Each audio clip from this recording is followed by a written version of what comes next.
اب میں اپنے ادھر ادھر کام کرنا میں نے بند کر دیا. میں نے کہا دفعہ کرو. کوئی 2 گھنٹے بعد کھولا وہ آفیسر بیٹھا ہوا ہے اور کوئی نہیں, کوئی کسٹمر نہیں آیا, کوئی بولی دینے نہیں آیا.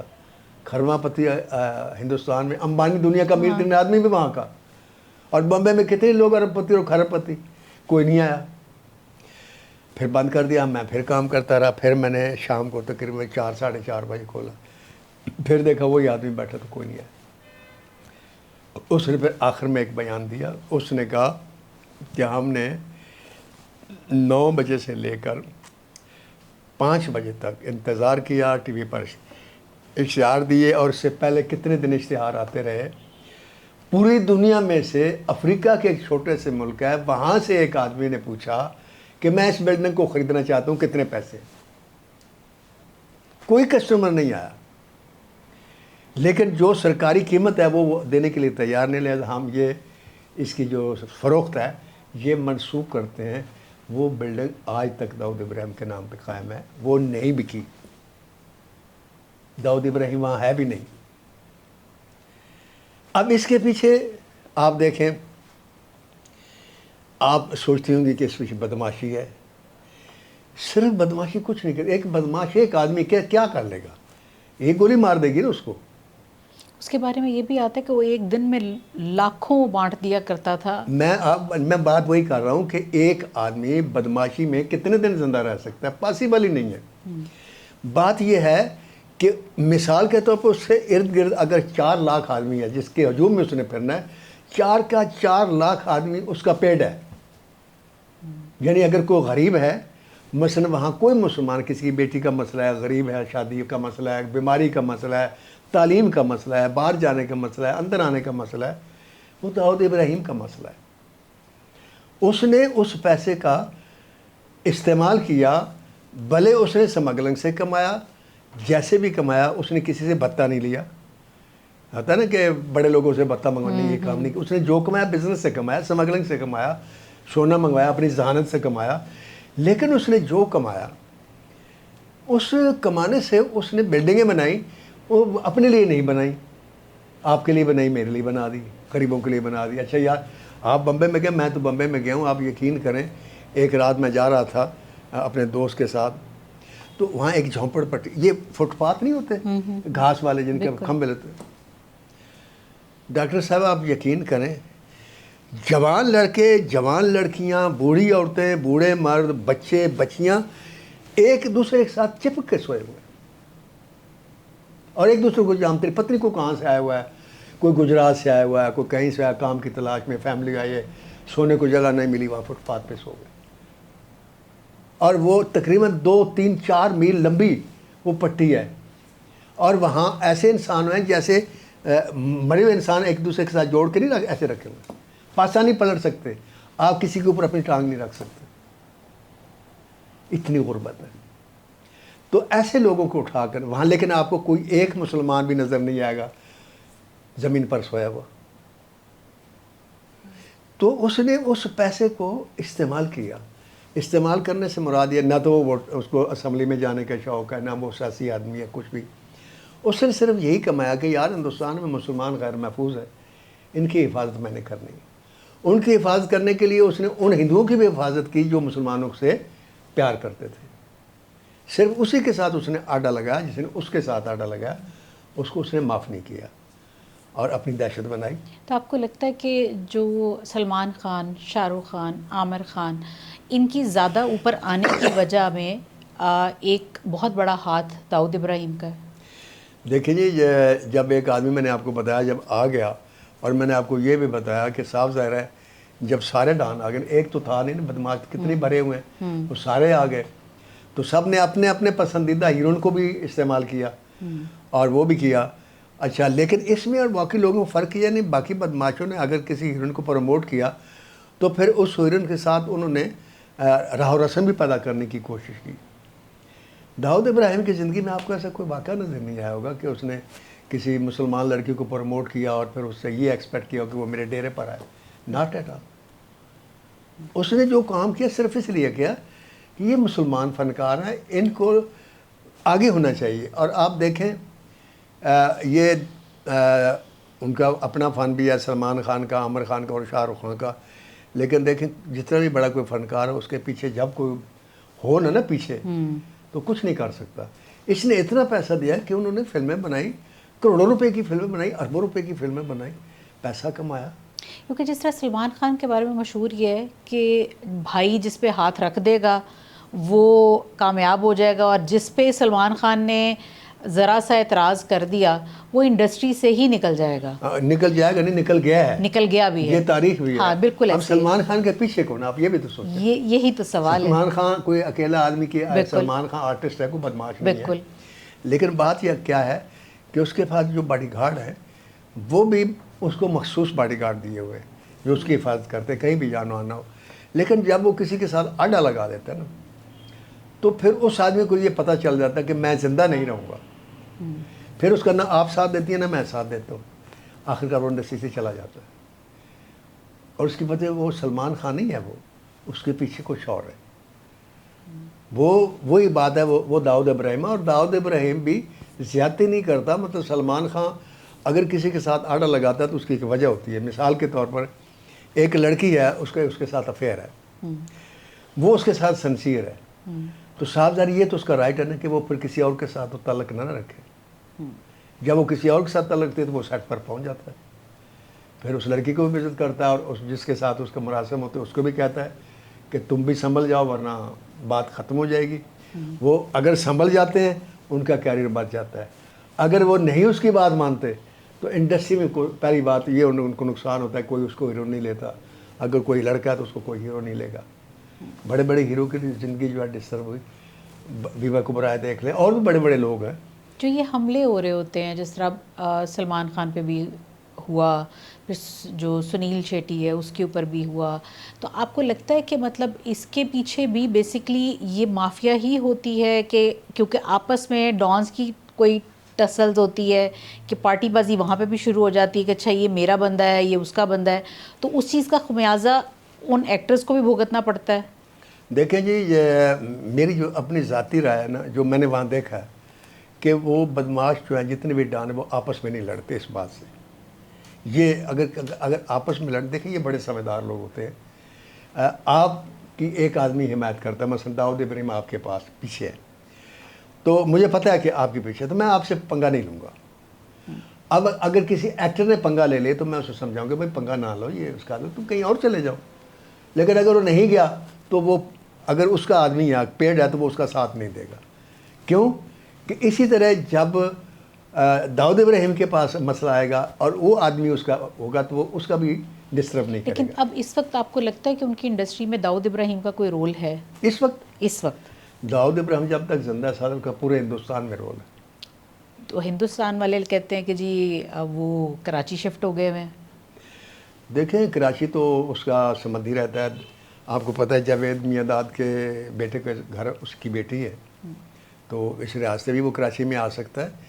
اور باقی یہ ہے کہ راہ ہر چیز کے پیچھے ہو جس کے تو سب کو پتہ ہوتا ہے کہ وہ کہاں ہے. تو راہ کو پتہ ہے داؤد ابراہیم کہاں ہے. داؤد ابراہیم کو مروا کیوں نہیں دیتی؟ کوئی آدمی نہیں ملتا داؤد ابراہیم پر وار کرنے کے لیے. بات یہ ہے کہ ایک آدمی نے اپنا امیج اتنا اچھا بنایا ہوا ہے کہ لوگ سوچ یار اس کو مارنا نہیں چاہیے کیونکہ یہ مر گیا، کئی لوگ مر جائیں گے، بہت سارے لوگ مر گئے. اب میں آپ کو پھر یہاں اپنی، چونکہ ہم تو غیر سیاسی لوگ ہیں لیکن پھر بھی کچھ لوگ ایسے ہوتے ہیں کہ آپ ان کو مار نہیں سکتے، حالانکہ مارنا آپ کے لیے آسان نہیں ہوتا. عمران خان ہے، آپ کوئی اگر یہ جو حکومت ہے اس کے لیے اس کو مارنا کوئی مشکل کام ہے. بے نظیر قتل ہو سکتی ہے، لیاقت علی خان قتل ہو سکتا ہے، تو یہ تو کوئی ایسی بات نہیں ہو سکتا ہے نا. لیکن یہ ہمت نہیں کسی نے، جتنی مرضی کسی کو رشوت دے گا وہ عمران خان پہ وار نہیں کرے گا. یہ اللہ تعالیٰ کی طرف سے بلیسنگ ہوتی ہے. یہی مسئلہ جو ہے داؤد ابراہیم کا ہے. ورنہ داؤد ابراہیم کوئی یہ نہیں کہ لوہے کا لباس پہن کر نہیں پھرتا، شادیوں میں شرکت بھی کرتا ہے. اور جس نے مارنا ہو خود کش جو آدمی ہے اس کے لیے پہنچنا کوئی مشکل نہیں ہوتا. لیکن بات وہی ہے کہ کوئی آدمی جو ہے یہ حامی نہیں بھرتا کہ میں اس کو مار دوں گا. ورنہ راہ نے ہندوستان میں کیوں نہیں مار دی؟ جب ہندوستان میں بھی تو رہا ہے نا، وہاں اس کا یہی راج تھا، لیکن وہ جہاں بھی ہے محفوظ ہے. جملہ حقوق جیسے محفوظ نہیں تو کتابوں میں لکھا ہو داؤد ابراہیم کے جملہ حقوق محفوظ ہیں. اور یہ جو ہے چیز، تو پھر جس طرح کا بوسٹ ایک جملہ بولتا ہوں، ذرا غور سے سنیں. جو اللہ کے بندوں کی حفاظت کرتا ہے اس کی حفاظت اللہ کرتا ہے. داؤد ابراہیم نے یہ کہیں سے سیکھ لیا کہ میں نے بے بس، مجبور، مظلوم، بے سارا لوگوں کی مدد کرنی ہے. وہ مدد کرتا ہے، اللہ اس کی مدد کرتا ہے، اس کو اپنی مدد کی ضرورت پڑتی ہی نہیں ہے. وہ ان کی جان کی بھی حفاظت کرتا ہے، ان کی آن کی بھی حفاظت کرتا ہے. وہ جیسے بھی کرتا ہے وہ کرتا ہے، تو اس کے بدلے میں اللہ اس کی حفاظت کرتا ہے. اللہ کے ساتھ تجارت کرتا ہے وہ. اللہ کہتا ہے نا میرے ساتھ تجارت کرو، میرے نام پر خرچ کرو. تو شیخ سعدی نے جیسے کہا کہ میں ڈھونڈتا رہا ایک ایسا آدمی جو اللہ کی راہ میں خرچ کرتا کرتے کرتے غریب ہو گیا ہو. کہتا مجھے آدمی نہیں ملا. تو آپ اللہ سے تجارت کریں نا، آپ لوگوں کے، انسانوں کے ساتھ پیار کریں، اللہ آپ سے پیار کرے گا. آپ ان کے دکھ درد بانٹیں، اللہ آپ کو دکھ درد دے گا ہی نہیں. آپ ان کی بیماریوں کا علاج کریں، اللہ آپ کو صحت دے گا اس کے بدلے. آپ کسی بے کس کی مدد کریں، آپ کو پتہ بھی نہیں ہوگا اللہ تعالیٰ آپ کے کتنے ثواب پیدا کر دے. یہ آپ کر کے دیکھیں نا عملی طور پر. میں نے داؤد ابراہیم کی زندگی سے یہی سیکھا ہے. سر آخر کے اندر بس میں یہ پوچھنا چاہوں گی کہ آپ ان سے یہ گلہ نہیں کریں گے کہ جو بوسٹ انہوں نے انڈیا کی فلم انڈسٹری کو دیا، وہی بوسٹ اگر وہ پاکستان کی انڈسٹری کو دیتے، فلم انڈسٹری کو، تو یہ بھی اسی طرح فلرش کر جاتی؟ آپ بات ٹھیک کر رہی ہیں، یہ بات آپ کہہ سکتی ہیں، اور لیکن گلہ مجھے اس لیے نہیں ہے. دیکھیں کہ پاکستان فلم انڈسٹری میں جو فلمیں بنتی ہیں نا، یہ اس حساب سے نہیں بنتی، اس کمٹمنٹ کے ساتھ نہیں بنتی جس کمٹمنٹ کے ساتھ ہندوستان میں بنتی ہے. فلم کھیل تماشا نہیں ہے، فلم ڈانس وغیرہ دکھانا نہیں ہے. فلم لوگوں کو صرف انٹرٹین کرنے کا نام ہی ہے. فلم جو رائٹر ہوتا ہے یا ڈائریکٹر ہوتا ہے، آپ یقین کریں کہ ہمارے پاس، ہم ایک ممبر کے وارث ہیں. ہم عوام کے لیے ایک ممبر پر بیٹھ کر واز کرتے ہیں. آج جیسے پیغمبر کر گئے، راستہ میں دکھا گئے، پھر عالم کرتے رہے، پھر ولی کرتے رہے، غوث کرتے رہے، کتب کرتے رہے، اور نیک عالم کرتے رہے. اس انسانیت کو بچانے کے لیے، اس کو بہتری کی طرف لے جانے کے لیے فلم جو ہے سب سے طاقتور میڈیا ہے. اس لیے طاقتور میڈیا، دیکھیں مولانا طارق جمیل صاحب اعلان کرتے ہیں جی وہ تقریر کریں گے کل آ کے یہاں 26 نمبر کوٹھی میں آئیں گے، اور لوگ آئے سننے کے لیے. آپ پورا اشتہار دے دیں، اناؤنس کر دیں، دیکھیں گے زیادہ سے زیادہ 10,000 سے زیادہ مجمع نہیں، 10,000 بھی مشکل سے ہو، لوگ گزر جائیں گاڑیوں سے. ٹھیک ہے. اب آپ بلکہ دن اشتہار دیں کہ یہاں جو ہے نا فواد خان اور میوشیات یا ماہرہ خان جو آئیں گے اور وہ عوام سے بات کریں گے، اپنے دل کی بات کریں گے. یہاں گزرنے کا راستہ نہیں ملے گا آپ کو، اپنے گھر میں راستہ نہیں ملے گا گھسنے کا. ایسا ہے کہ نہیں ہے؟ آپ سچ کہہ رہے ہیں. عالم کی بات لوگ نہیں سنتے، لیکن فلم دیکھنے جاتے ہیں. تو فلم کے ذریعے آپ وہ کچھ کر سکتے ہیں جو بعض دفعہ عالم بھی نہیں کر پاتا. دیکھیں جب جاپان پر بم مارا نا امریکہ نے، اور ادھر جرمن ہار گیا جنگ، تو جرمن بچوں کے ہاتھوں میں چاقو آ گئے. ہر جاپانی بچے نے ہاتھ میں چاقو پکڑ لیا کہ ہم امریکن کو نہیں چھوڑیں گے. جرمن میں یہی قسم کھا کے بچے نکلے ہم امریکن نے. بیچ میں دیواریں برلن بھی تھی.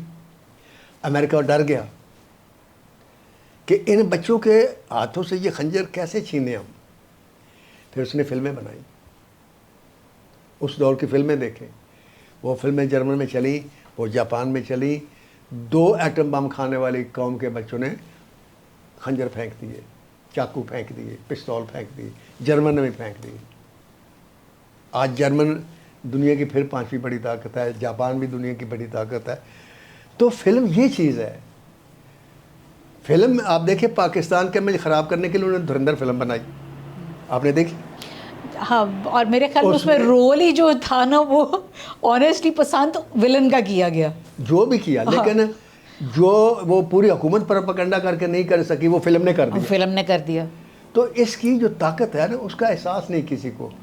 تو ایک تو یہ بات ہے، دوسری یہ بات ہے کہ جو اپنا کیا نام ہے داؤد ابراہیم ہے،